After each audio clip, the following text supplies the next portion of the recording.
allegiance to the flag of the United States of America and to the republic for which it stands, one nation, under God, indivisible, with liberty and justice for all.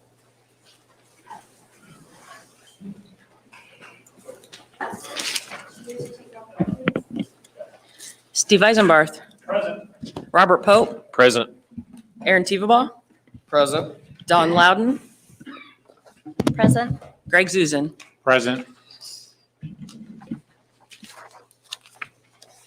Okay, I guess we have a proclamation for Welcome Home of Vietnam Veterans Day.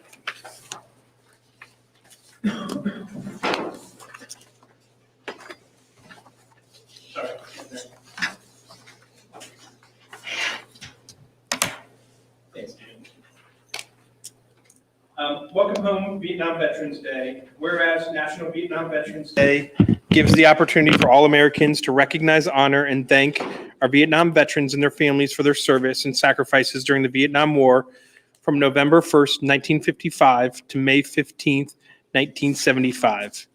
And whereas this commemoration includes 9 million Americans and makes no distinctions who served in country, in theater, or were stationed elsewhere during those 20 years. All answered the call of duty. And whereas during the conflict, more than 304,000 service members were wounded, 75,000 disabled, and 58,000 killed. Thousands spent time in prison camps, and over 1,547 are still missing in action. And whereas the citizens of the town of Avon have a tremendous amount of pride in our Vietnam veterans and military personnel for courageously representing our country. And whereas we must never forget the debt we owe these men and women who have loyally served our nation in battle. We must never take for granted their contributions and sacrifices.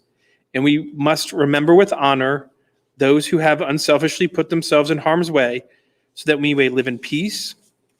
And whereas March 29th has been designated as National Vietnam Veterans Day, and whereas due to COVID-19 restrictions, the commemoration was canceled or delayed by several organizations and communities across the nation, including the town of Avon, Indiana. Whereas the citizens of the town of Avon acknowledge the courage, sacrifice, honor, and positive achievements of our nation's Vietnam veterans and their families, and firmly represent that we proudly welcome them home. Now, therefore, the Avon Town Council proclaims September 29th, 2021 as Welcome Home Vietnam Veterans Day in the town of Avon, Indiana. Approved this 23rd day of September in the year 2021. Avon Town Council.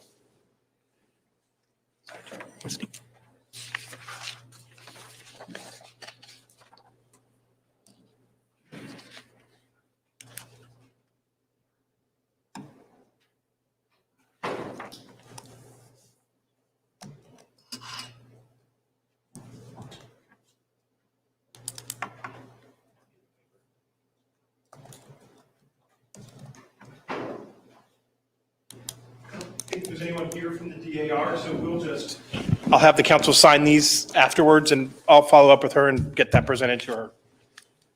Thank you. Thank you. Next is the consent agenda. Are there any questions or discussion?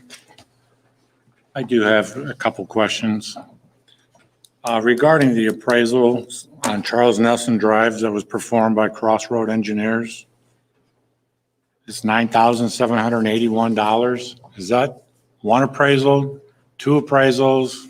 Because that's a big number for just a couple of appraisals. It's 3 appraisals, and then one of them required actually 2, so it would have been basically equivalent of 4 appraisals. Okay. And then the other question I have is on the release of the bond release of the performance bond. Usually we get a maintenance bond to replace that. I don't see that here. Jasmine was out last week, so we may have just been missing that from your packet. Do you know? But we do have one, yes. Yes, we do. Do you know the amount of the maintenance bond? It'd have been 25% of the performance bond amount. Okay, so 30,000. Mm-hmm. Those are my only 2 questions.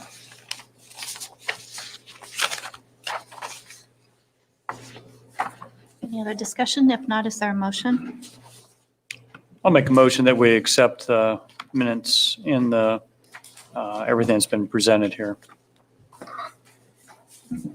Work session agenda and everything. Sorry about all that. But yes. I'll second. Thank you, Julie. Greg Zuzen, 4. Don Loudon, 4. Robert Pope, 4. Aaron Teveba, 4. Steve Eisenbarth. 4.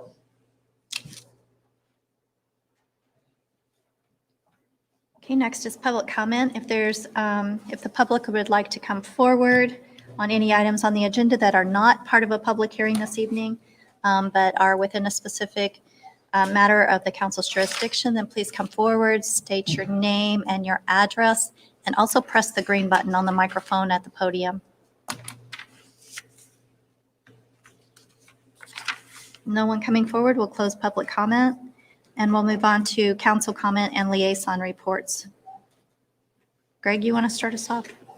I can do that. I've got a number of items. On the 14th of September, I met with Julie Randall and Marshall Berry with Hegeman Group. Julie Randall's with Family Promise and Ryan, and we were talking about affordable housing discussions here in Avon.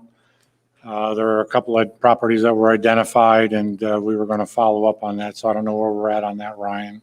That was one thing. Then later that evening, they NDOT and RQAW had their Rockville Road discussion about making that into 6 lanes. And Ryan was there as well, and Dawn came later. But, you know, the way they presented it concerns me, because they want to take it basically from Avon United Methodist Church and work it backwards. And that was the presentation. And my comments were, you're doing it now at the East End. Let's get the East End done. Let's see how the East End works, because we're spending $20 million on 100 South to improve that road. That will hopefully take some traffic off of 36. And we're going to start to do some investigation design work for 900 that will go to 100 North. And I think we need to start looking at making that improvements. Then on top of that, we've put in sidewalks that we've spent a couple $1 million on that may be removed, may not be removed. But then again, those sidewalks will be right on top of the road. So you have to ask yourself, who wants to push a stroller with a baby in it, or have one of your family members riding a bicycle so close to a road where the traffic's going to be moving 45, 50. If you're like me, I don't always go to speed limits, so it'll be higher than that. So Lower. that's a concern. So there's a lot of things out there that we need to look at. And I would rather that NDOT and RQAW slow down and pump the brakes. Then on the 15th, Steve, John, and Ryan and I met with Luke Rothy and the Mormon Church and kind of got an update on their project down there on 100 South. On the 17th, I attended the community business leaders luncheon put on by Avon Community School Corporation. Superintendent Scott Wyndham and Jared and Ryan were also there. On the 20th, I attended the RDC meeting. On the 21st, I attended the Hendricks County Economic Development Board meeting. And Mr. Taylor was there as well. And then today I was on the Zoom call that HRH put on regarding their COVID update. And I think we should be concerned of COVID in the next few months. They showed a graph. First of all, they probably have filled up their hospital, and they had one patient that they had to put in a helicopter and fly to, I think it was Cincinnati.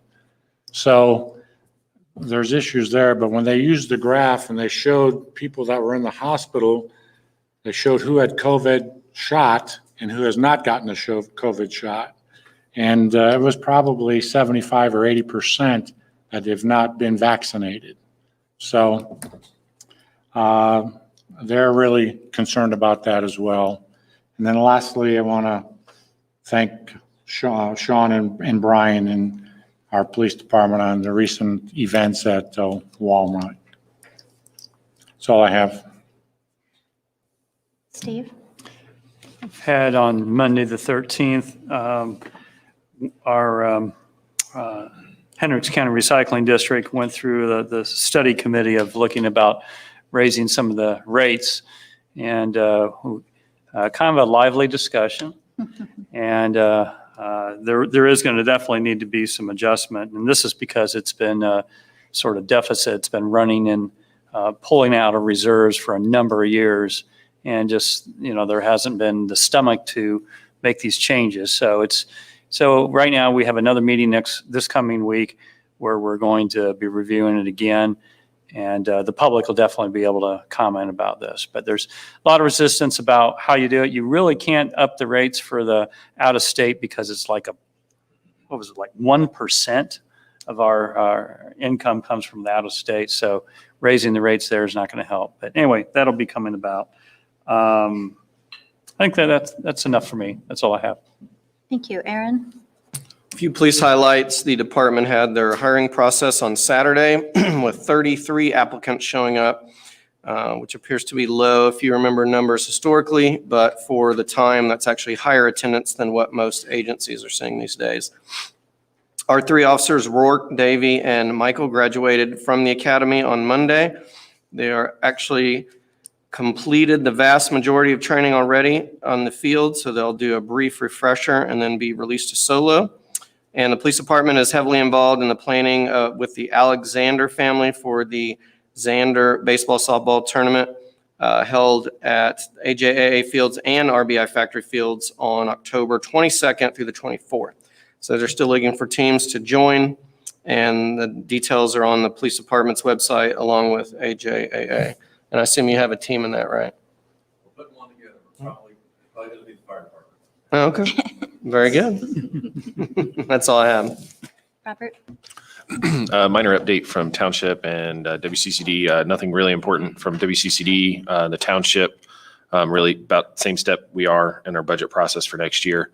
I did want to add, Dawn, Ryan, and I had a very informative meeting about annexation with Forest Commons HOA, and I thought it went really well. Just wanted to share that with you. Really positive. That's it. Greg's already spoken about the NDOT meeting. Robert, you just spoke about the Forest Commons meeting. I'll just add that Robert, Ryan, and I had a meeting with some representatives from AIM on the 15th and talked to them about some issues that exist within the town and legislation and topics that we would like to see them address as an association in the upcoming legislative session. So that was nice.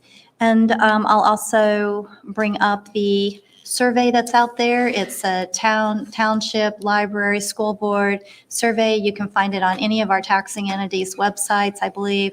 And if you'll just take a few moments as I'm speaking to the people watching online right now and complete that, that would be beneficial to us. We'll be reviewing it and then having a joint work session afterwards to review the findings. And that's all for me.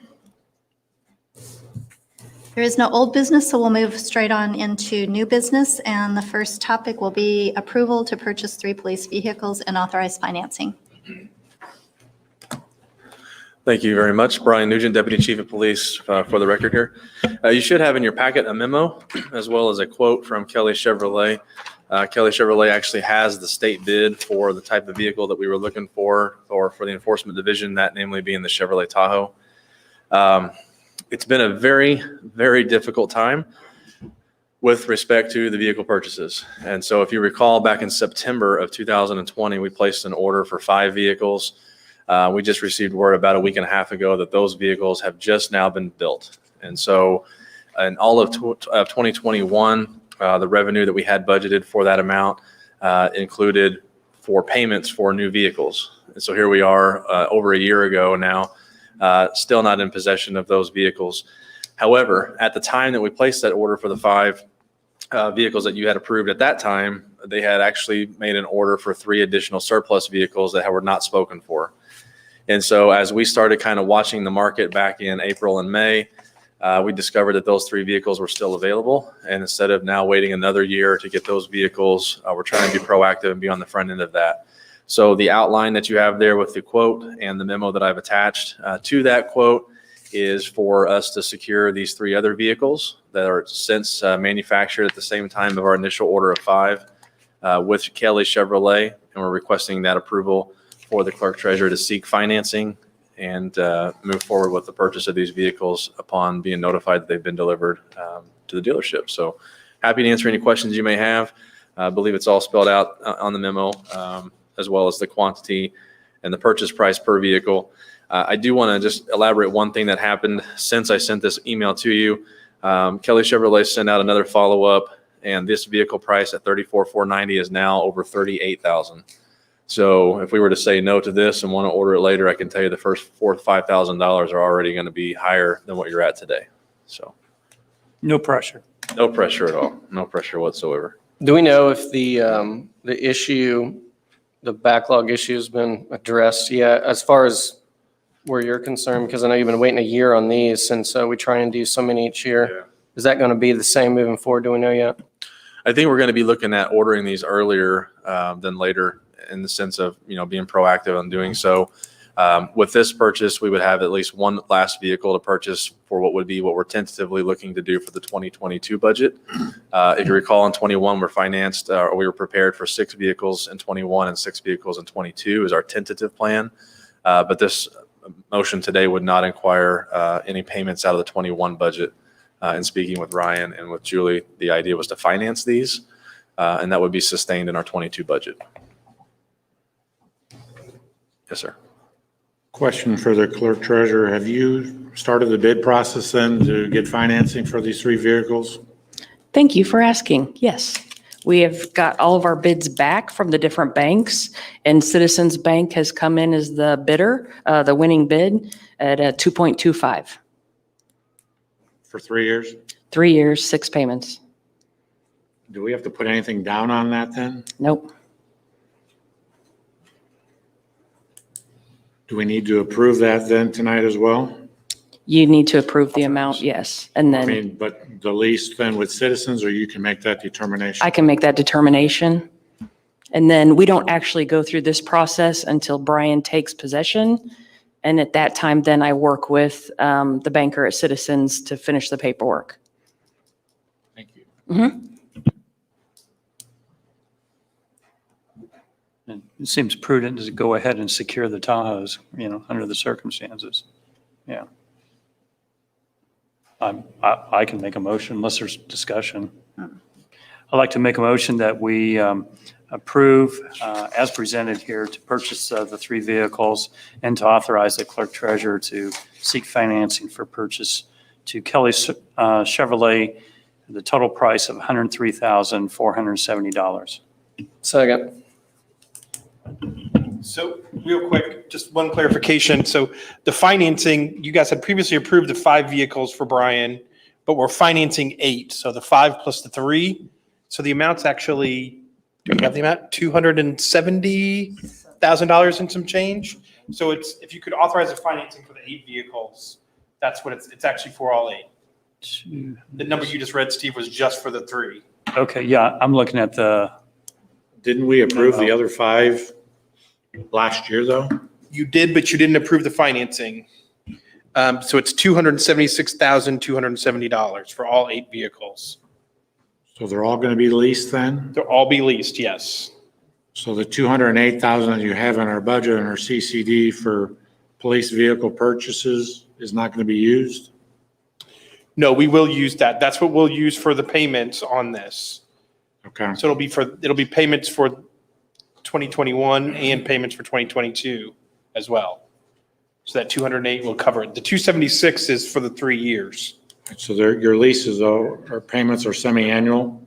Correct. So if we do this next month, your first payment will be due when then? Usually March. Of 22? And weren't we going to pay cash for a few of the vehicles of the 5 that we ordered? And we have, and that's what the vehicles that we were going to purchase with cash this year, we've already done. Next year, that's what the one we're still talking about. Brian will still want to purchase that. Is that correct, Brian? Yeah, just to clarify, I think there's a little bit of misunderstanding. We initially had ambitions to pay some of the 5 that we initially approved with cash. And some of that has changed because when we had made that process taken place, or when that vote was made in September of 2020, if you recall, we've had a couple of vehicles that were hit by people in the community. And so we've had some cash flow issues getting those vehicles replaced. And so our ambition is to finance these for now. And then if it gets to the point we have enough revenue on hand, once the budget is passed, adopted, and revenue comes in, then we can be proactive and pay those off if necessary. Okay. So in the lease, can you prepay it then? Did you ask that question? Okay. I don't have that number handy in front of me again. Yeah, If what you was could that read it, number I again, could please? amend it. $276,270. And that's for 8 vehicles. And I'd like- Financing for 8. So you need to I'd approve the like to 3 plus revise financing for 8. that, just to state that it is for 8 vehicles, 276,270, and authorize the clerk treasurer. Second. Julie, roll call, please. Greg Zuzen, 4. Aaron Teveba, 4. Steve Eisenbarth, 4. Robert Pope, 4. Don Loudon. 4.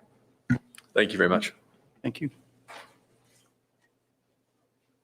Next up is approval for quote for leadership training.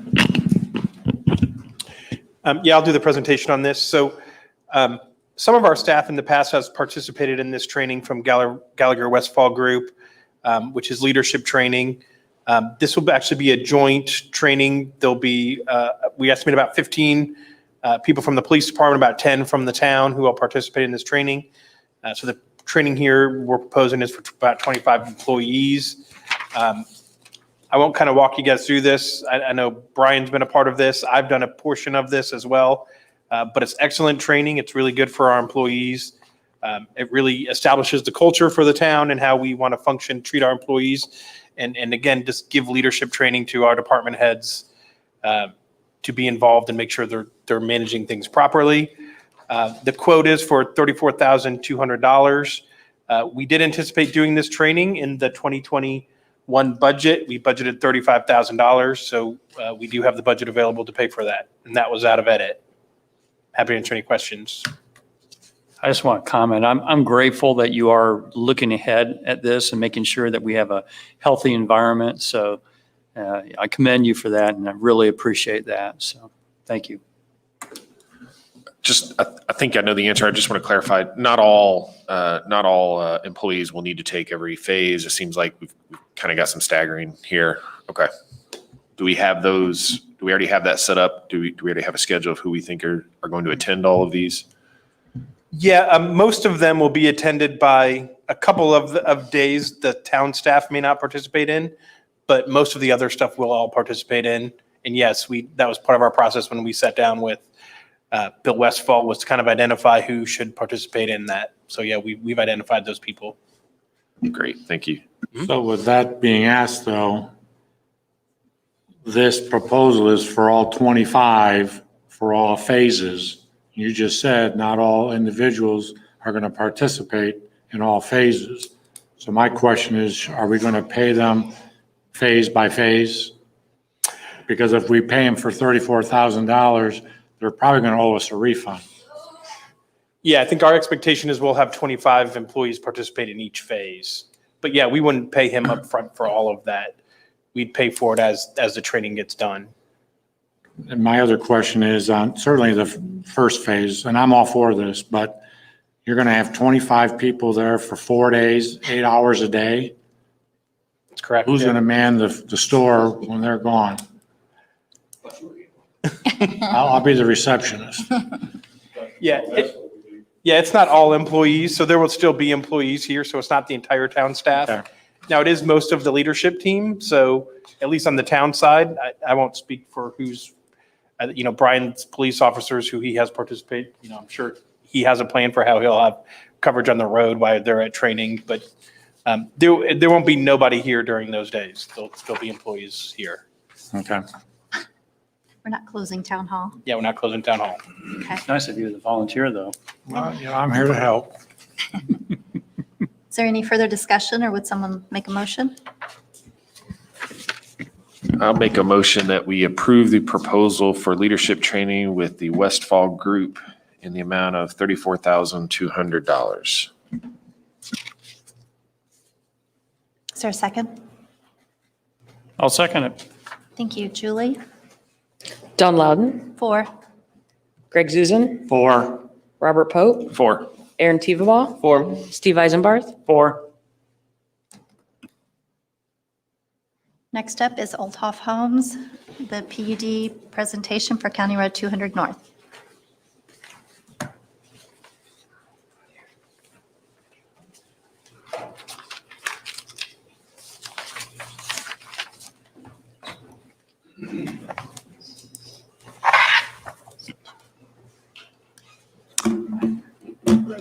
Madam President, members of the council, my name is John Moore.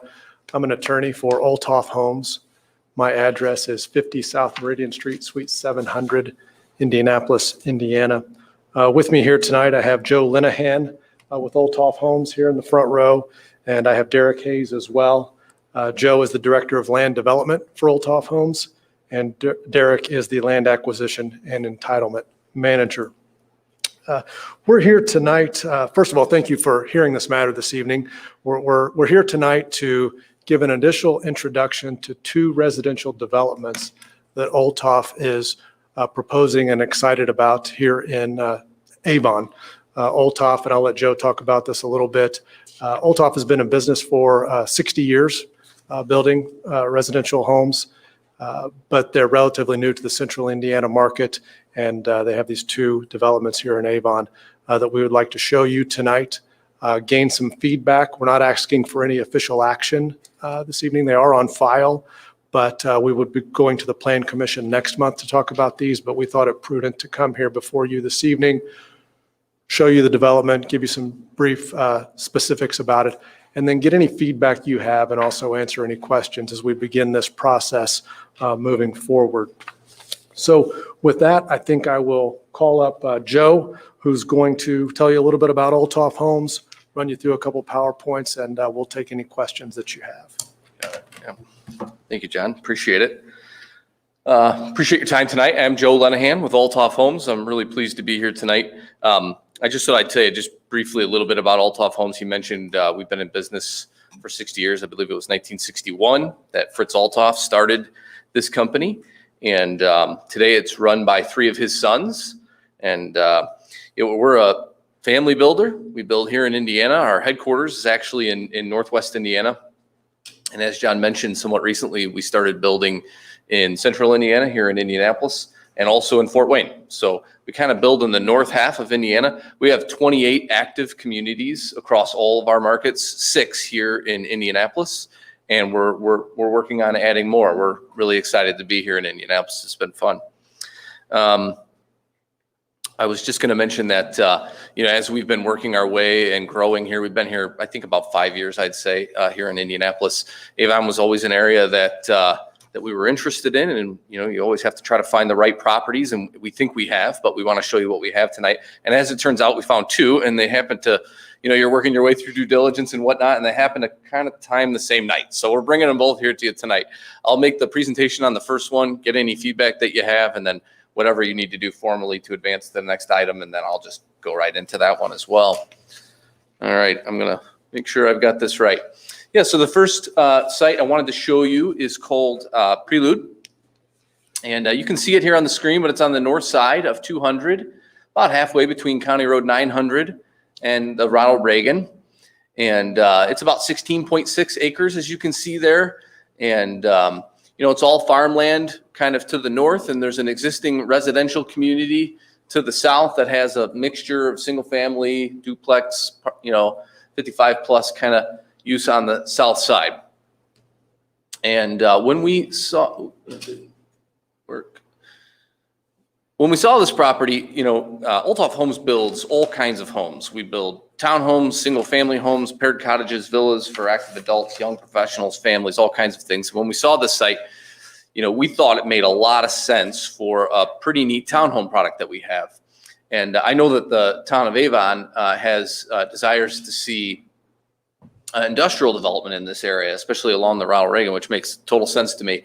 And so we saw that residential community to the south, and we thought, boy, you could create a nice buffer here with a transitional use for a for sale townhome product. And that's kind of what I want to show you. I also just want to point out, you can kind of see it there, there's a tree line that's kind of on the north side of this property, which would make a real nice buffer, we believe, as you have our residential community, then the tree line going into the industrial property to the north.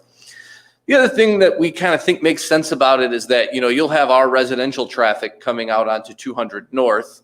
You have residential traffic on the south side of 200 North coming out of 200. And then the industrial traffic would be kind of, you know, probably exiting out to Ronald Reagan and that. And I think to keep a lot of the truck traffic off, that kind of made sense to us too on 200 there. So that was a thought we had as we were kind of working our way through this. This is just a conceptual site plan that we put together. I'll show you the product in a second, but the neat thing about this product is that it's rear loaded. So the garages are on the rear. And what this allows us to do is put all the architecture on the front of the buildings. And then when we create these site plans, we try to face that architecture to the views that you see as you drive in. So the backs of the homes, we try to minimize the backs of the homes being super visible. So along 200 North there, you can see building 7, 8, 9, 13. Those are the fronts of the buildings facing 200 North. And then there's a rear drive aisle in the back, and I'm going to show you this. And then we can provide some off-street parking in that for the residents when they have visitors and things. So as you enter the community on the east side there, you see building 6. That's the front of the building. Same thing, you come around the corner there, you're traveling west, and you're looking at the front of building 10. And so those are the kinds of things that we try to think through in the site plan as we're locating the buildings and trying to focus on the architecture. And then in this type of a community, we get a lot of young professionals, not a lot of families.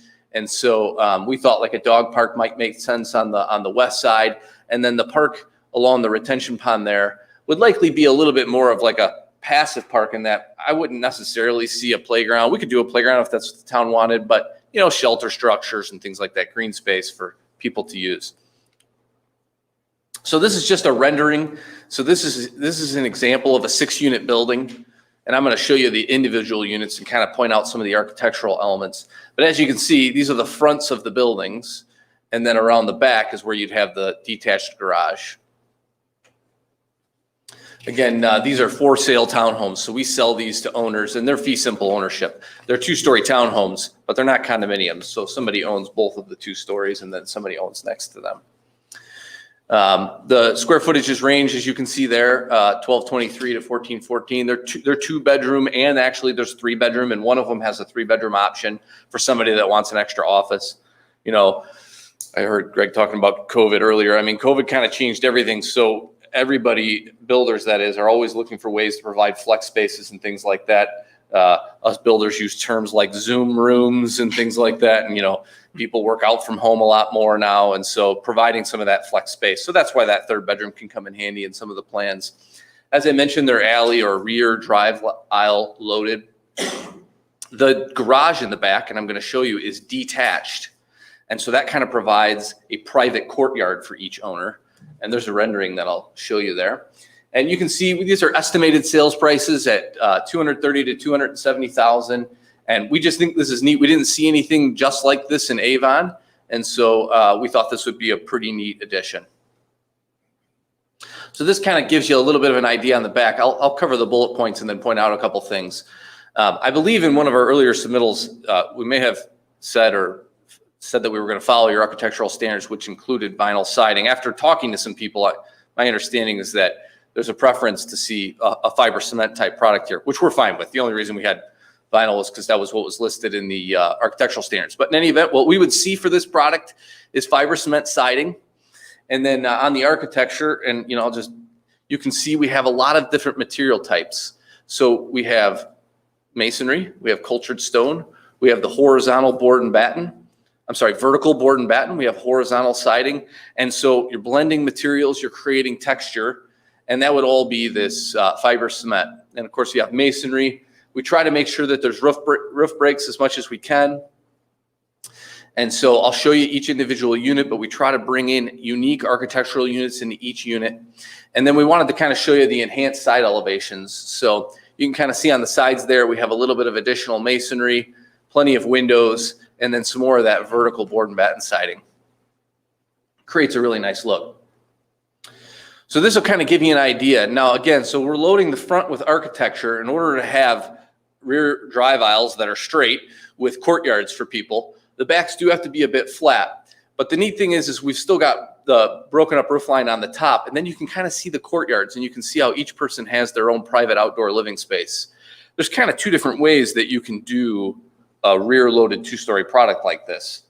You can either attach the garage, and usually what you'll see is they kind of put it into the rear of the home, and then they'll sometimes make them like 2.5-story townhomes. That's a perfectly reasonable way to do it. But what you usually end up with then is, since the garages are on the ground floor, then you usually end up with like a deck out over the alley, usually like cantilevered. And again, that's fine, but then, you know, it's not as private in that. So we kind of prefer, and we find that the customers really prefer this private outdoor courtyard. And so we do it that way. And then you can just see the garages are 2-car garages that would be accessed from the rear. So these are 2 examples of the elevations of the units. We try to put, again, unique architectural styles to kind of go after certain styles, and I'll talk about that. But then we do want there to be, you know, sort of like the front to be harmonious as well. So we'll bring in certain architectural elements into each. So a farmhouse style, which you're really kind of seeing on the left there as a farmhouse style, has that white or linen vertical board and batten siding with the dormers on the roof. And then we'll pull that vertical into what is more a traditional elevation to the right. But, you know, so you have similar textures with the materials, but we'll break it up with a different color or something like that.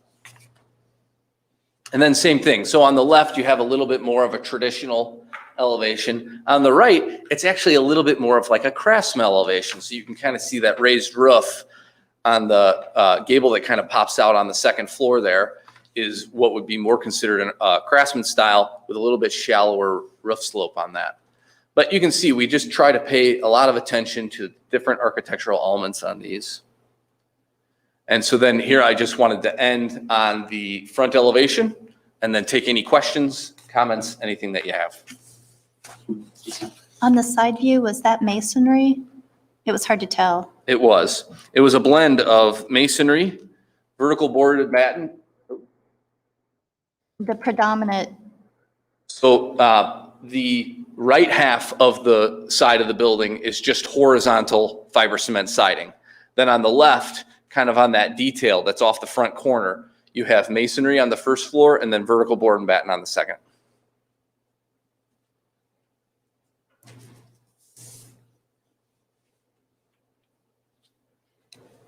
will all ends of the buildings have the windows similar Yes. to this? Yes. I mean, it depends which floor plan you have, so it could configure differently, but there's none that don't have any windows. Yeah. I'm gonna try something here. If this is the laser pointer. Okay. Never mind. There it is. There we go. Okay.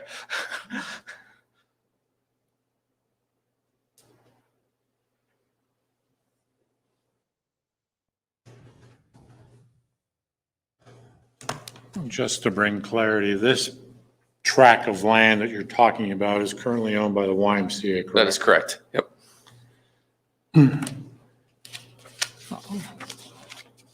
What you have to offer, I think, is a good fit for Avon, but it's not, this is not the location, in my opinion. And the reason why I say that is as you talked about early on, the Ronald Reagan Parkway and the Mormon Church own a lot of that land that then ties into Avon Landing.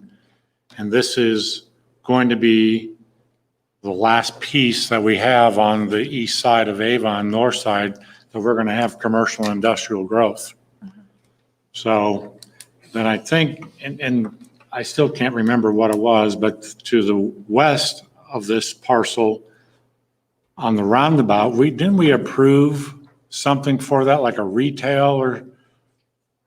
Yeah, it was a commercial, you rezoned that parcel commercially. So, It was commercial office type use. so I like the product, but obviously this will be going in front of the Plan Commission, but I don't like the location. Yeah, I got to double up on what Greg says. Truth be told, I'm struggling with this one a bit. You hit all my magic words. You brought texture, you brought diversity, anti-monotony, and the key point is this is not a product we have in Avon, and that's something I know we've tried to focus on is some diversity in housing.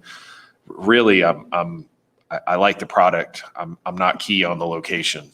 That's my struggle. Ryan, correct me if I'm wrong. Is this not in the Ronald Reagan overlay? It may just be just out of the Ronald Reagan overlay. Okay. The Ronald Reagan overlay, I believe, is 1,200 feet from Reagan. And so this is Okay. probably just missing that line. It's not in the overlay? Okay. Okay. Thanks, Bill. Thanks. I think it's too far away. I'm going to agree with my peers here in that, I think it's a great product. I think it's unique to anything else that we have here in town. I like the elevations. I like the mixed use of, exterior product. I like the rear garages, the courtyards. I think it's a very sellable property. I just not sure about that location. Okay. We have such in Avon, we're not like Plainfield, we're not like Brownsburg where we can expand out. We have a very finite amount of land that we can use for industrial. And I think that's why we're a little stingy with it, if you will. It makes sense, we're elected to be fiscally responsible to our citizens and things like that. Our tax base is out of balance because we are mostly residential. So we're working hard to bring in some of that, other tax base, industrial and commercial type items. I'd love to see you in Avon. I just don't know that I want you on that parcel. Okay. I just got a couple comments. Always have 2 access points. That's crucial. I see one there. And then also I'd be looking at the guest parking, the amount of positions there, just to making sure that, just trying to give some feedback. The passive park doesn't really come across as negative, but I'd like to see a little more in there, with the park, just something for the residents give you an idea on a site plan. Yeah, we would do a structure. We would do some hardscapes, but, picnic structures and things like that. But something I'll show you in the next presentation. You'll get a look at kind of what we do there. Okay. But I like the product. I agree. I thought you presented it very well about the different textures and elevations and what we have there and flexibility to go to the hardy plank or to the cement board. That's good. Sure. So I appreciate that. yeah. Yeah, I would also say it's a very good product. And if you've listened to the feedback we've given other folks who have come before us, that's exactly what we've asked for. Another good thing about this is that it provides a need for the 55+ community, and it doesn't put a burden on the schools, which is another thing that we're struggling with right now. I would say I'm a little torn because I understand that it's an infill project, but they are correct that we did set that specific area aside for commercial. So, but I agree with everyone else. I think you do have a very good product. Yeah, I mean, it's well done. Side question here. You mentioned these, what'd you say, the little backyards, essentially? Courtyards, yep. Courtyards, thank you. Are your intentions to include the fencing Yes. across those? Or those? Yep. So there's a concrete patio in the back, and then the privacy fences go in as part of our construction. All right. But again, I think it's a great product. Thank you. Surely we can find you another location. Well, that's So- a great segue into the next one. We will. right? We'll talk about it as a group, and we really appreciate the direct feedback. I'm really grateful for that, and yeah, if you want to roll into the Okay, the next one will be a rezoning presentation for the Kulkarni property. Yes, and that's just a name, the owner's name, I think, in fact. We haven't really named that one, and I apologize for that. But yeah, so I'll talk about that a little bit. So as I said, we had been looking in this area quite a bit, and these two kind of came together at the same time. And so I'm here tonight just kind of running both of them by you. This is a completely different community. The location is over on the far west side of town. So you can kind of see 100 South on the very north side. The property is a little odd shaped, and it might not show up great there, but I've got a site plan which will really clarify things. So you've got about 122 acres of land here. There's no existing structures actually on this site. There is a large patch of woods in the middle, and I'll kind of show you how we work that into our plan in a bit. You know, when we first looked at this plan, we personally thought, you know, maybe a blend of single family and some paired cottages might work. But after meeting with staff and talking to some people, it did seem like maybe a little bit of a lower density. And I didn't think it was too high a density, but just focusing on a little bit lower density in this location. And so we tried to respond to some of that feedback and put together what we think is a really low density, all single family plan for this. So what we would propose to do is go straight zoning, R1A zoning. And so that's 100-foot wide, 15,000 square foot lot. And again, now the boundary of the property is a little bit more clear. And as I mentioned before, super low density down at 1.5 units an acre. So that comes out to 188 home sites on the 122 acres. Certainly we would build this in phases. And as we worked our way through engineering, we would be able to kind of determine what order things would be built in. If I could, I'll just kind of talk about the site plan a little bit as well. You can see in the middle there, we've tried to preserve as much of the existing woodlands as possible. You can kind of see some illustrative plans that show the trails kind of going through there. There's kind of two parts. We've got some open space with retentions in that. We've tried to create plenty of water views with the lots. Those long, narrow ponds will provide water views for even more home sites, which is nice. People like to have a bit of a buffer behind them. But when you come in the northern entrance, you can see a park on your left as you drive in. And then there's a larger park on the south side. And so you've heard me use the word active and passive here tonight. I vision that northern park to be a little bit more active, playground, things like that. Since this is single family, you're going to see some more families here. And then on the south side, we can create a little bit bigger of a green space. So it's a little bit more of a play area. And we'll have some hardscapes in there, and I'll show you kind of some examples of that. But you can see again, at the entrances, we try to have open space at the entrances of our communities all the time. So on the eastern entrance, you come in, there's some open space on the right. When you come in on the north side, there's some open space on the left. We think this is like an amenity. So when people come in, it just feels a little bit more open. And so that's the way we like to kind of design our communities. We also like to have the parks as close to the entrances as possible so that as our customers come in, they get an early impression. That didn't work. We'll press it again. There we go. So on this particular site, you can see that we have about 30 acres of open space on this particular site plan. We've preserved as much of that middle wooded area as we can. The two parks, now I'm going to be a little redundant. I should have flipped slides last time. But the two parks, as I said, strategically located. We like to have them near the entrances with a playground and that. So let me just get right into it here. So this is just an example on the top left there. You see a shelter that we built at a community in St. John where I live. And so we constructed that ourselves, designed it and constructed that ourselves. This particular community has trails throughout the community that lead right to it. And we would do the same. We would picture the same thing here. And this is just some examples of, I believe that trail on the right we did not build, but we just included a picture of a trail. But everything else, these are ours. So see lakes with fountains in them, playgrounds that we like to add in our communities. And this is actually on the bottom left, this is actually a community garden that we built. And so residents can actually take up half of one of those boxes if they want to grow some vegetables and things like that. Sometimes people like to do it in their yards too. These lots are big enough, people could put gardens in their own yards, but these are the types of amenities we like to build. Just a couple slides about the homes. So again, these are single family homes, ranch and two-story single family homes. The current offering that we have range from about 1,900 square foot on the ranch all the way up to about 3,200 on the single family homes. Each home would have multiple elevations and architectural styles. So I mentioned before, on top, that's a little bit more of an arts and crafts really actually elevation. with the boxier columns. You still have the different textures of siding. So on the top, you have the shake siding. Then you can see the horizontal over the garage.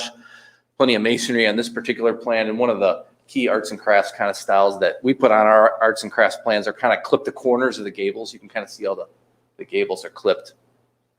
This center plan is a little bit more of a traditional elevation. And then on the bottom, you have kind of a craftsman style. Again, that dormer over the garage with that roof slope that's a little bit actually less. It's kind of a key craftsman. So on these, we would see high 300s to mid 400s. I actually think our average closing price in here would be at or above 400. You never really know till you get into it, but certainly I think that's where we would be. And floor plan options, we just like to point out, we like to offer people lots of choices. So we have all kinds of options like the luxe bathrooms, tiled showers. You can see we have designer kitchens, morning rooms and sunrooms on the backs of the homes, which the morning rooms are, I believe, 10 by 16 and the sunrooms are 12 by 12 and the window configurations are a little different on those. So however people like to mix and match that, provide a nice space for them.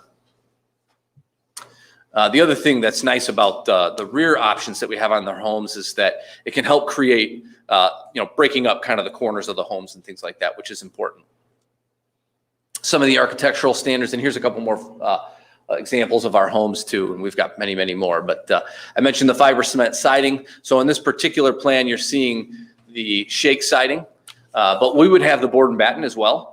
I don't remember if it was on one of the plans before this, but you can see the cultured stone and brick. So we've got a mix of masonry. We've got a mix of different siding types, plenty of roof line breaks and things like that to break up the roof line, different types of dormers and gable enhancements.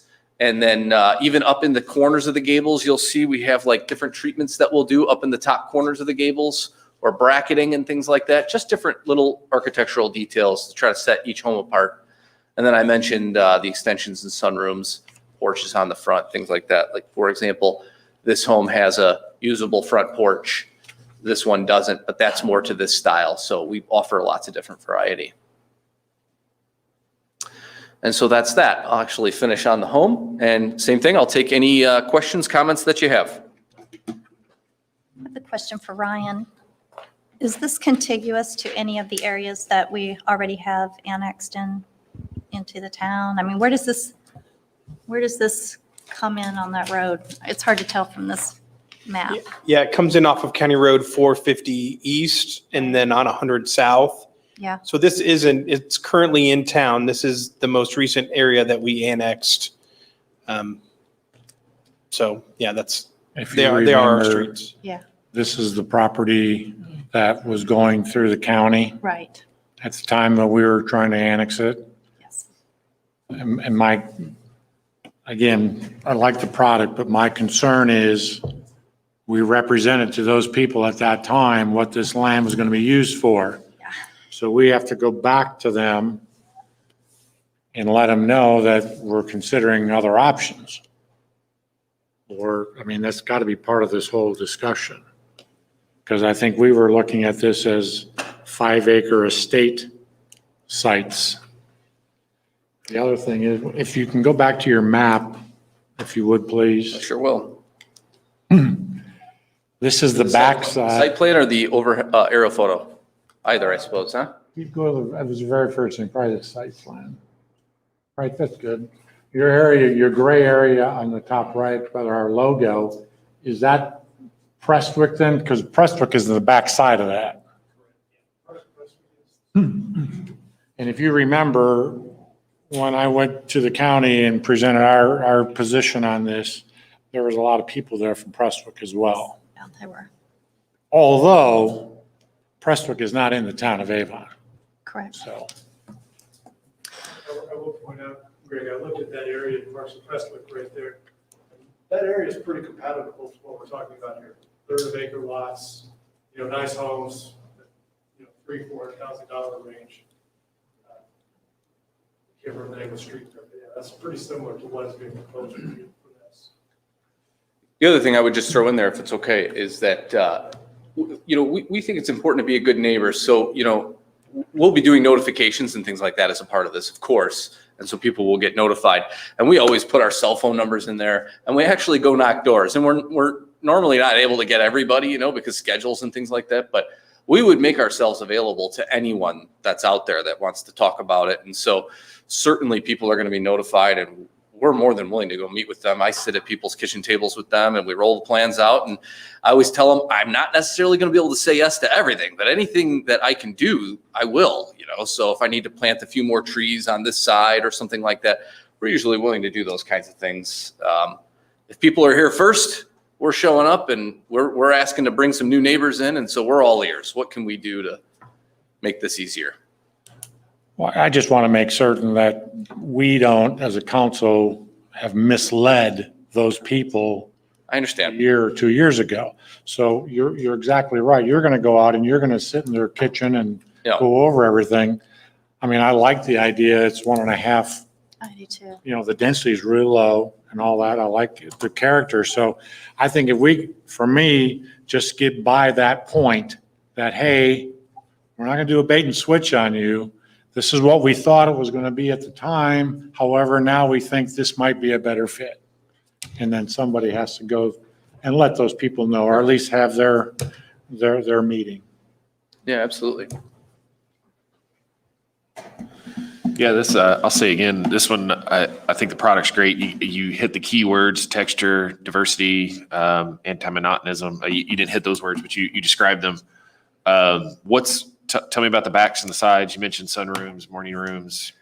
You mentioned about breaking up those backs. Talk to me a little bit more about So the this. standard home is usually flat, depending on the product, the standard one. And what we normally do is if we have like areas that back up to a road or have high visibility, we would agree up front to put those types of options on the homes so that they would have to be that way. Many of the people select these options anyway. So if we built it our way, you would have some homes that would have a flat back, but many of them would not. And so can I get that site plan back? So, you know, I mean, sometimes you might have a situation where like these homeowners here, they're backing up to each other. It's not super critical, but then you have other areas where the homes are backing up to open spaces and things like that. And we would then we could put it into a zoning commitment for R1A or put it into our covenants. And then we execute that inside our sales centers by ensuring that all those homes have those kinds of options on them.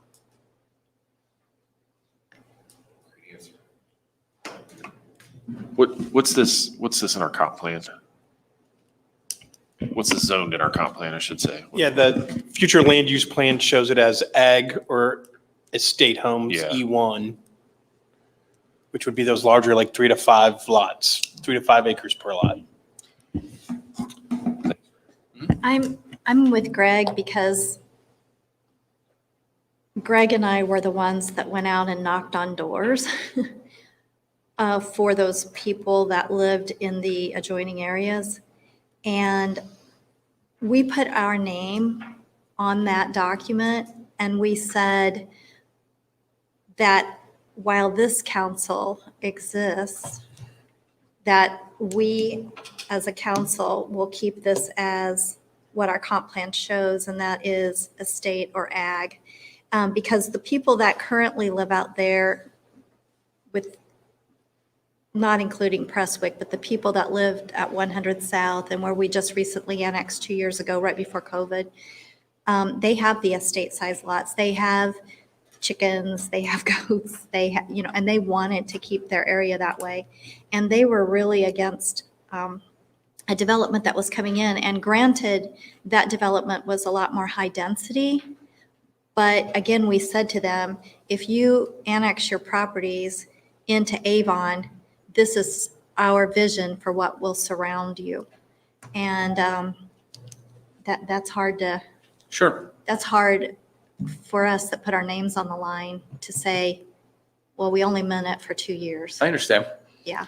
I mean, if it was okay with you, I would love the opportunity to just go meet with people, show them what we're doing, talk to them. I mean, sometimes you're able to kind of communicate to people, well, I understand that you would rather not see this, but then I am standing here in front of you and you have an opportunity to influence the way it's going to turn out, because in 10 years could be different council, different developer, different everybody. And and who knows what it'll look like then, Right. And so, and I'm not saying that they would be okay with it, but I'm somebody that's willing to say, what can I do to help you out here, landscaping, things like that, so, but I understand. I mean, I can even communicate, like, when I meet with these people, I can even communicate. The reason I'm here is because the council made commitments a long time ago that when they were looking at this area, but we have this neat idea, is this something that we can talk about, and we'd be willing to do that. And that's fair, and I think what we should share with them, if we have it, I think it was Arbor Homes is going to go there, maybe provide them copies of that program, because the density was certainly a whole lot higher, and you could use that in your presentation as well. This is what was coming along when we decided to do what we did, and now you're here, and it's really night and day difference. So The quality is very good, and then the market does change over time. So the concept of, a 5-acre property and, being used for estate, it can work, but there may not be a strong market for that. So. I agree. Yeah, overall good product though, for sure. Appreciate that. Really like what you're offering on both of them. So that's definitely what we're looking for here. Yeah, the use of the woodlands there as a connector, that is nice. Park space there. I'd like to see the landscape buffer a little wider than 10 foot, but, I guess that's depending on what's done in that area, I suppose. Yeah, I like the architectural detail. I like that you're saying that if it backs up to something, a primary road or, an amenity within there, that you would, make it part of your covenants, Sure. that it would require that, and you'd handle that at your sales office type thing. I like that idea. We've asked for that with other developers. So thank you for bringing us a product, from the start that meets kind of our vision. Sure. Nothing against your product. It's just basically I the understand. promises that we've made to the residents out along that area. So if, I don't know how we make it contingent on them agreeing to it, but Well, That would be very I'll actually important go to me. meet with them and maybe even just wait on the next step and go sit down with some people and get some feedback, and Mhm. I can communicate that feedback through staff, and we'll see how it goes. okay. I mean, I like it. I mean, if you remember, this is where, what is it? It comes down and it goes left. There's like a road turns, Right. then it goes up to 450 and then goes right. Mhm. And then Gibbs Park is down there as well. Right. So, It's a new county park that's Mhm. there. Well, once again, I'm super grateful for your feedback, and I hope to see you again here soon, but I'll do some work on my end and communicate, and we'll see where it goes. All right. Thank you. Thank you so much. Thank you. Thanks, Joe. Appreciate Yep, it. you bet. Yeah. be happy to help if I can. Yeah.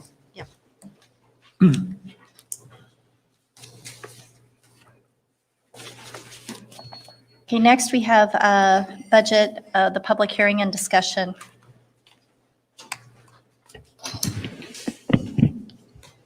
Yeah, so this is kind of the next step in the budget process. The budget that was presented to you by myself and staff was advertised, and so we do need to open the public hearing and see if anybody has any feedback, and then after that, we can have discussion. Okay, with that said, we'll go ahead and open the public comment portion of our meeting. Is there anyone that would like to come forward?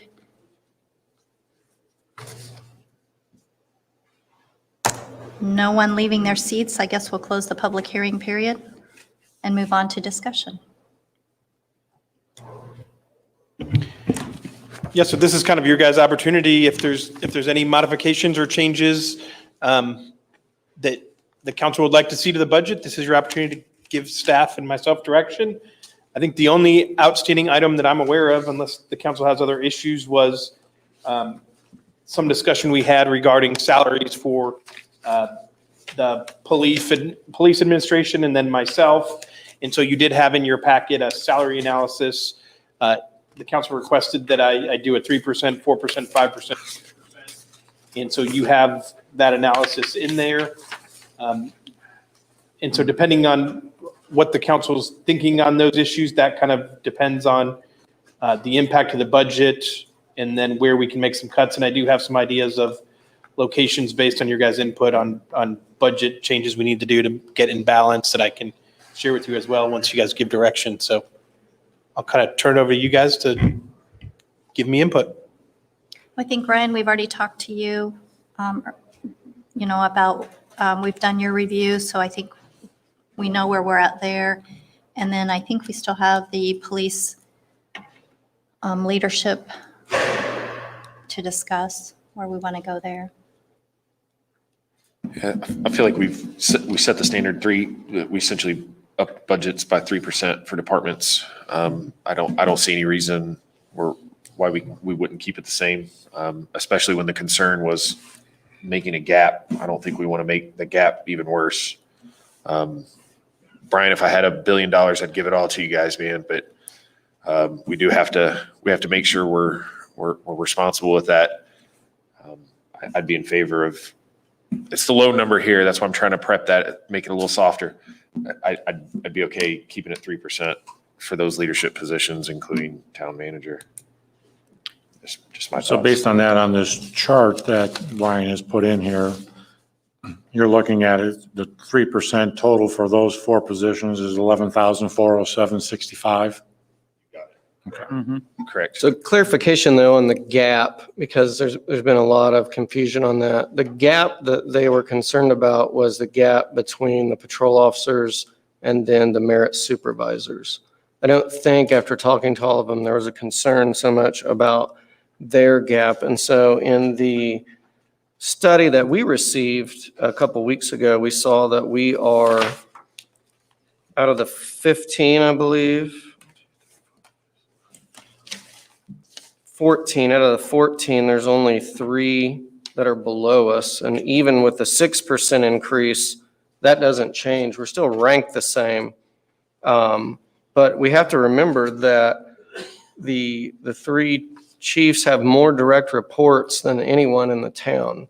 And so for, I know at least 2, if not 3 or 4 years, they've waived their 3% raise to ensure that not only their staffing levels were where they needed to be, but that they had the equipment and the raises for their staff. So I would still support the 6%. I think it's feasible looking at this with minimal impact, and that moving forward then, that none of our department heads take a 0.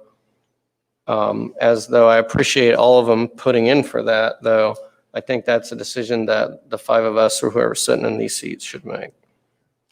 And I think if we're remembering from the last meeting, they talked about that if the chief's pay doesn't increase, then it's hard to increase the patrol officers' pay as well, because then you start getting that small gap. So. And if you do That kind too of much of stuff a on percent, then it kind of bumps everybody up and it Right. becomes almost like a little competition going on there. So I tend to support the 3%. If I've calculated this right, first, I think there's 2 separate issues when it comes to one chart. That's Ryan's, the 3, 4, 5, 6. That's the chief and the 2 deputy chiefs and the town manager. Then the other issue is the average of the first class patrolman. And that's where we're at. That's where the average was 65,263. We were at 57,970. And I was happy, I think I said, to go to 60 on those. It does compress it a little bit, but I think you guys are going to work on a 5-year plan to stagger that out and get some separation. The other issue then for what Aaron wants to do, we don't show, well, Ryan being Ryan does not put his name in for that, but we did. But I think to get the 4, the 5, and the 6, if I did it right, that's another $40,000. Is that correct? 40,538. I just took the total of each column and subtracted out the town manager and came to 10,810 at 4%. 5% was 13,513. 6 was 16,215, and added those three numbers up. If we were going to move the chief and the deputy chiefs up 6%. Is it not the 8,000 difference? Because on here he has 3% total 11,400, 6% total 19,500. So it's like $8,000. Yeah. That's why I want clarity. Yeah. Is it that number minus that number, or is it each one of these and adding those totals? No, you don't add them up. So the 6%, if the council decided to do a 6%, then we would have to find 19,515.30 to accommodate that. If you say 3%, we need to find 11,407.65. You don't have to add all four numbers together to get to Okay, 6%. thank you. Yeah, so that is true. I think what you're saying, Greg, is that the gap issue was there. And so once we've passed the patrolman, or we've set that, then they're going to work on that schedule for the next 5 years. And so the gap on the other end, and even Dan said that that wasn't a bad issue on bumping those top pay up, because then you give those folks who are in those merit ranks motivation to continue to drive. So I think that's another reason why it's important to look at that.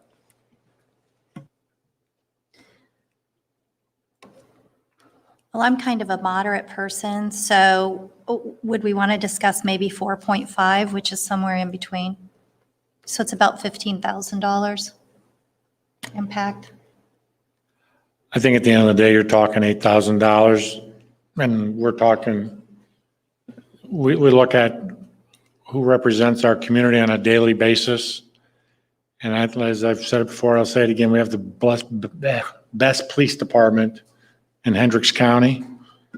And they have deferred their pay over the last several years. So this is one way to get them back. And if that gap is only $8,000, Ryan said he's got a way to find it. So let's hear that. That was my question, right, leads right to it. So what's the opportunity cost on this? Where would you find that from? Sure. So there's probably the three low-hanging fruit areas that we could do in terms of reductions. The first one, obviously, we had heard that we'd have a 3.6% reduction in health insurance. Now, I did advise the council that I thought it'd be better for us to 0% that. So if next year we get a 7%, we're not trying to do a 10.5% increase. But certainly that is an option. Even if we use a portion of it, that's one option. The second option is in planning and building. We set aside some capital money for some large format scanning. So that was $20,000. So, even holding off on that for another year, or, trying to find some capital money in CCD or something like that, we could find a way, another place potentially to pay for that. And then kind of the third that I found isn't enough solely to cover it, but we did have $5,000 in there for the Civic Youth Council as well. So, a combination of those three things, we could come up with enough to cover any of these three options really that you want. I think I just need some direction on what your priorities are and what you want to do. Would we be able to, this funds out of our general fund, correct? Correct. Yeah. So would we be able to recategorize and maybe one of those other things that you mentioned and use ARP money on it? No, probably not. I mean, as much as I'd like to say yes, I think as we're trying to navigate how we can use the ARP money, I think there's opportunity for us to find money next year or find other things to pay in the future years that we'd have to try to absorb in our budget that we won't have to. So I think ultimately that'll help, but salaries isn't one of those things. And so, again, large format printing or scanning of documents for the planning department's probably not going to fit into those. That wasn't really the guidance that was in ARP in terms of what we can use. So that's kind of the challenge of the general fund, because 90% of the general fund is nothing but salaries. So And then there's a little bit of supplies and there's a little bit of other services and charges, and there's really very little capital. So it's hard to find flexibility in the general fund, which is always a challenge, as you guys all know. You gave us a percentage on the insurance. What was that dollar amount? I'm not sure exactly what the dollar amount was, but when Brian and I reduced it, did we do 7%, Brian? Do you recall what we did? I think it was 7%. We went down. I think it was about $50,000 by going from 7 to 0 between the police and town. Correct. From the initial preparation to that, it was approximately that amount. Yeah. Now, if there was a diminished amount from the 21 budget going into 22, my understanding was that reduction that we're still wanting to keep in there alone was around 25 grand, somewhere in there. So if we took half of that, you would still have a buffer for next year, just in case. Yep. Yeah. Yeah. Yeah. That's an option. I mean, we could go with like a 2% reduction in health insurance and not take the whole 3.5, which is, I think, what you're suggesting here. And absolutely, yes, we can do that. Is the police salaries out of the general fund, or is it out of their budget? It's out of the general fund. So yeah, the police department is in the general fund entirely, minus a couple capital things like their police cars we're paying from CCD, and then we're doing police technologies out of edit. So there's a couple other places where there's funding for the police, but all their salaries are in general fund. In a perfect world, you would have all your employees employed on day one and work the whole year. Well, that's not a perfect world.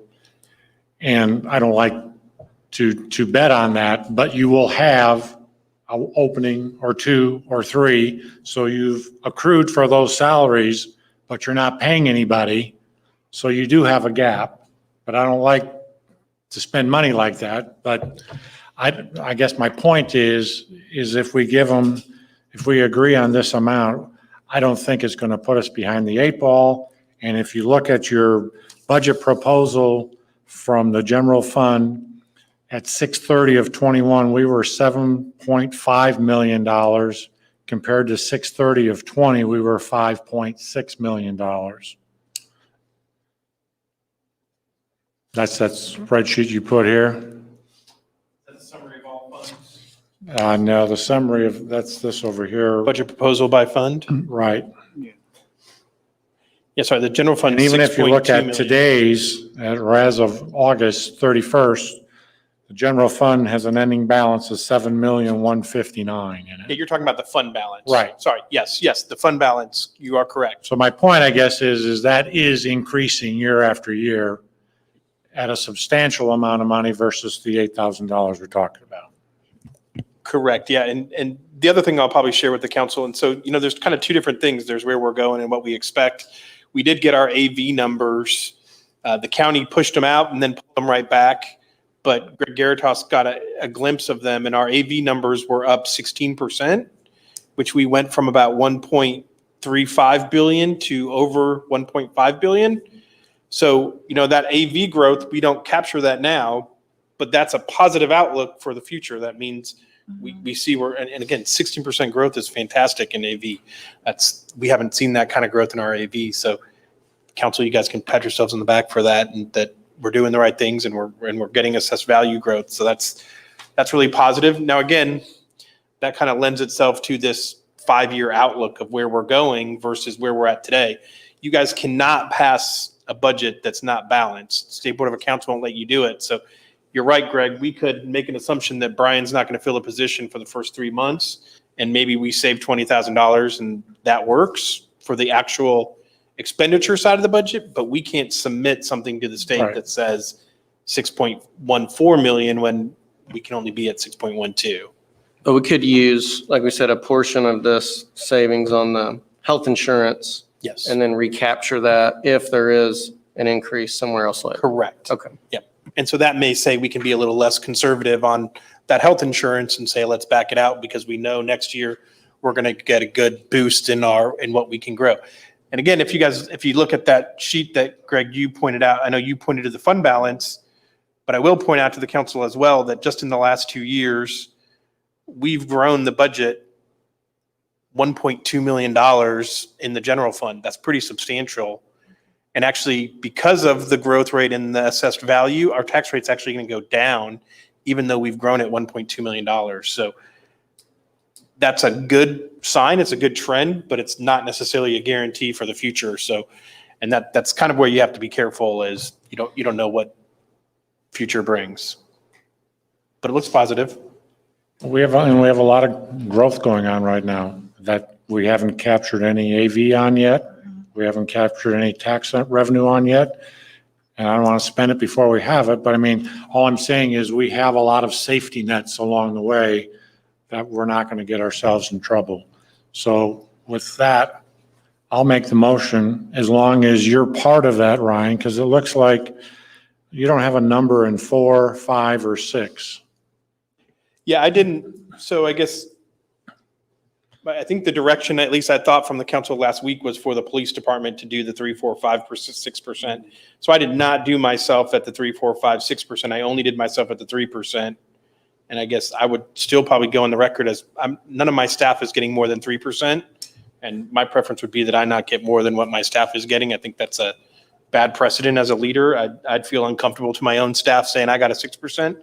I know you make that decision ultimately, but my preference would to not get more than a 3% raise personally. It's a tough one, isn't it? Because that's where I come up from, is if we give a large one, then how does it look to the rest of the staff? And I'm thinking that for the police also. Executive bonus. But like you're saying, though, we have ways to pay for this, the scanning for the planning department and reduction there and some of the other savings. So we could do it. And so go ahead. You were getting ready to make a motion. I mean, I'd like to include Ryan in there as well. Well, let me clarify one thing then. Are you included in that? Because there is a gap in there. I'm included at 3%. So if you say that you want me to get 6%, my number's not in there. So I'd have to change that. His number carries over. My number at the carries over the 3%. 3,300 was Carries the over 5%. across all of them. Yeah. So I apologize if I misunderstood you guys on that. It's up to the count. I mean, I get it, and I applaud you for that, but if we're going to try to balance the ship, I think we should take all the management that gave something in years past and try to get them caught back up. Greg, I just want to say, I think he deserves a 6. Steve, you're better. Be quiet. So what would that number be if we included Ryan then? Well, Looks like 22,815, 30 cents. An additional 3,300.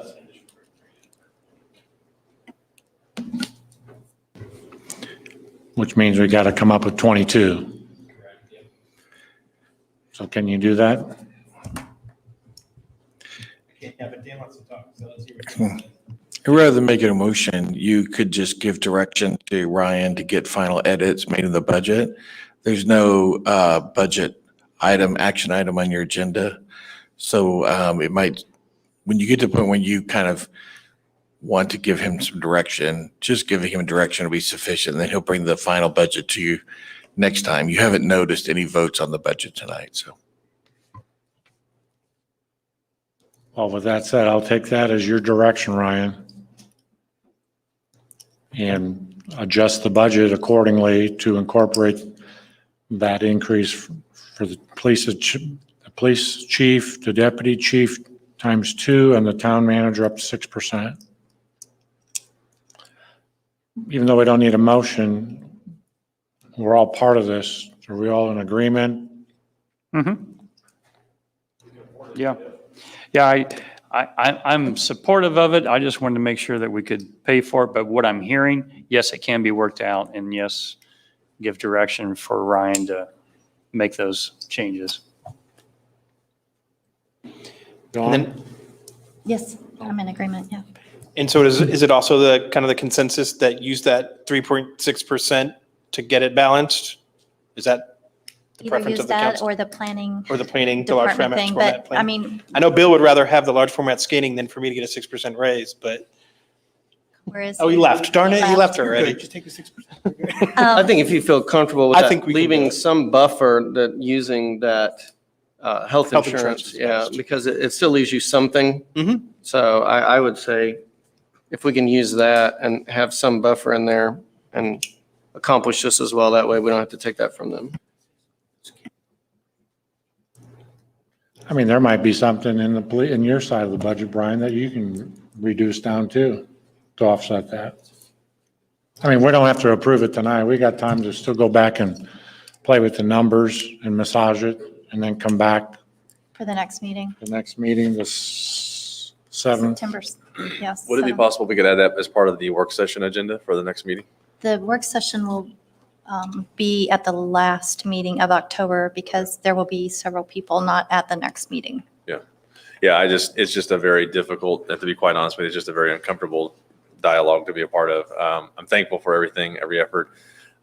It's just a very difficult circumstance to be a part of that dialogue. So I appreciate all the effort. If there's another way to talk about it, if you're going to shoot other options together, we can regroup before that. When does the budget have to be adopted?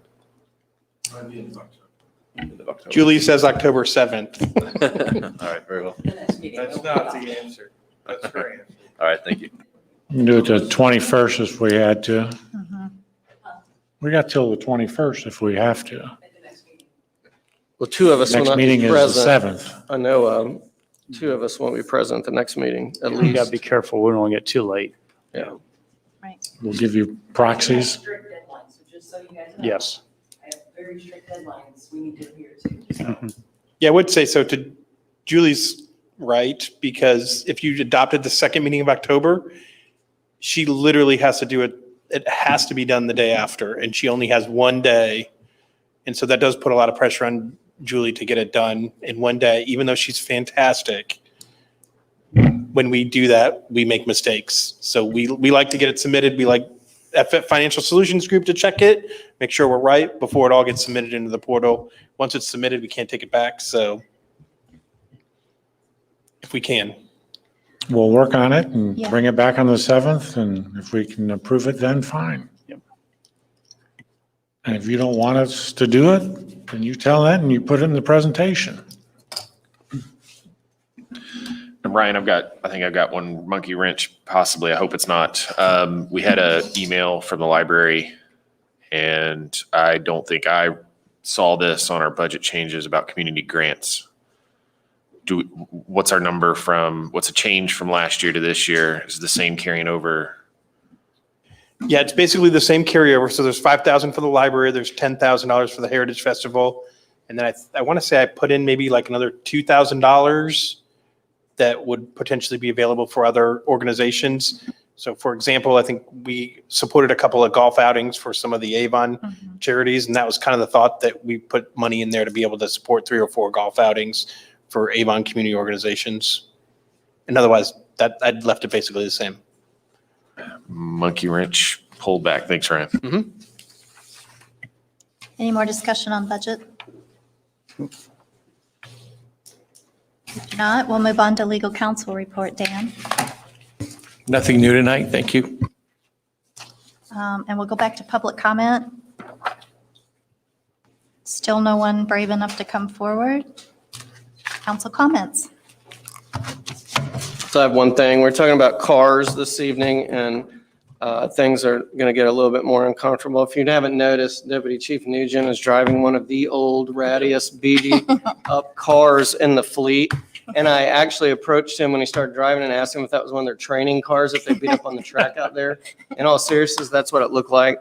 That is not common when it comes to higher management and police departments. So I just want to make sure everyone understands that he's I taking. must have saw him driving that vehicle because the left turn blinker didn't work on it when I was behind you. Well, that was probably one of you're lucky you didn't get hit by something that flew off. I'm glad you were ahead of me, not behind me. Okay. Council calendar, Ryan. Yes, we talked a little bit about it. Our next meeting is October 7th. We do have 2 council members who aren't unable to attend. So I just want to make sure that the other three are okay to be here. And then there was some discussion, normally our work session would be on that October 7th. Mhm. And so if the council chooses to move that to the second meeting in October, again, I just want to qualify, no reason that you can't move forward, but I will not be at that meeting. I'll be out of the country. So just FYI. Already spending that raise. Already spending the raise before you gave it to me. I'll be here on the 7th. Do we have a I will quorum? not be here on You the won't? 7th, and Aaron will not be here on the 7th. Yep. Greg, how you feeling? 7th? I'm here. All right. And Aaron and I can attend, well, I can attend via Zoom. I don't know if Aaron can, but we cannot vote because it's a budget meeting. Okay. So because we're participating by Sure. Zoom, we will not be able to vote on anything. But we'll have a quorum But you otherwise. would, you know. So are we going to have a work session or not? So is that the consensus that the council would like to move the work session to the second meeting in October? I think so. Because that's when we get our department updates and things And like that. Yeah. it's really beneficial for all of us to be here, part of that. I agree. Yep. Okay. So you'll send out an invite to that? Yeah, Okay. we'll clean that up and we'll Okay. repost everything based on Gotcha. that. Julie will. I will send you an email invitation for the work session. Is there anything we missed, Julie? Did we make your job uncomfortable or any more difficult for you or? No, Oh. everything's great. The only Try to thing, push back the budget, you will. the only thing that I have for the work session, if we're going to push it back, we talked about some school property. You want to at least get that on the PRBC schedule, let them talk about it. I don't know who their liaison is on that. Yeah, we've talked to the PRBC about it. And so here's the problem with the PRBC. The PRBC is supportive of all things parks. So they're going to tell you to go for it. And so it does kind of fall on you. We can talk to them again. I think their next meeting is actually the first meeting or the first week of November. So they won't meet before you guys talk, but Okay. they've been made aware of all those opportunities potentially for parkland. So Well, I'd like to get some type of a letter of intent or interest executed with the party before somebody else comes along and takes it.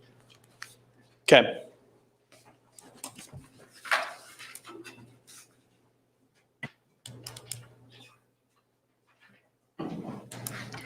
Anyone else? Nope. John Taylor? If Greg wants to make a partner with Julie, you guys can sing happy birthday to her and Jared. Tomorrow's her birthday. Tomorrow's their birthday? Oh, that's Okay. great. Saturday, we could also make them go get their birthday hats and put on their birthday hats as well. And stand in front and we can sing to them. I think that's a fantastic idea. They've started the celebration all week. There's no reason not to continue it tonight. I can bring you a cheese head to wear, you Saints fan. Julie, your face is turning the same color as your shirt. That's interesting. Wait, you'll sing if we wear the hats? Yeah, go get them. Oh, this is a no. Can we shut off Facebook Live? We're still live. This is- we're- Yeah. So they don't have to listen to it.